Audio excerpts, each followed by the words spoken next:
জাতিসংঘের সাধারণ অধিবেশনের ফাঁকে অন্তর্বর্তী সরকারের প্রধান উপদেষ্টা ডক্টর মোহাম্মদ ইউনূসের সঙ্গে দ্বিপাক্ষিক বৈঠক করবেন মার্কিন প্রেসিডেন্ট জো বাইডেন।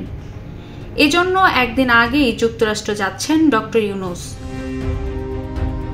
জানা গেছে, নিউ ইয়র্কের স্থানীয় সময় 24 সেপ্টেম্বর দুপুরে জাতিসংঘ সদর দপ্তরে বাংলাদেশ ও যুক্তরাষ্ট্রের শীর্ষ নেতারা বৈঠকে বসবেন। 250-টিরও বেশি ডিজাইন অপশন নিয়ে ওয়ালটন স্মার্ট ফ্রিজ, বোঝে আপনার প্রয়োজন। গত বৃহস্পতিবার বিকেলে ওয়াশিংটনের পক্ষ থেকে জাতিসংঘ সাধারণ পরিষদের অধিবেশনের ফাঁকে ইউনূস বাইডেন বৈঠকের বিষয়টি চূড়ান্ত করা হয়। এর পরিপ্রেক্ষিতে 24 সেপ্টেম্বরের পরিবর্তে ডক্টর ইউনূস 23 সেপ্টেম্বর নিউ ইয়র্কের উদ্দেশ্যে রওনা হচ্ছেন।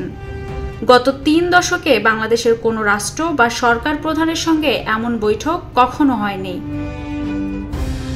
গত 8 আগস্ট দায়িত্ব নেয়ার পর জাতিসংঘ সাধারণ পরিষদের অধিবেশনে যোগ দিতে নিউ ইয়র্ক যাত্রা হতে যাচ্ছে ডক্টর ইউনূসের প্রথম বিদেশ সফর। অন্যদিকে ডক্টর ইউনূসের সঙ্গে নিউ ইয়র্কে ভারতের প্রধানমন্ত্রী নরেন্দ্র মোদীর সঙ্গে দেখা হচ্ছে না বলে জানান পররাষ্ট্র উপদেষ্টা তৌহিদ হোসেন। তবে ভারতের পররাষ্ট্রমন্ত্রী এস জয়শঙ্করের সঙ্গে দ্বিপক্ষীয় বৈঠক হবে বলে নিশ্চিত করেন।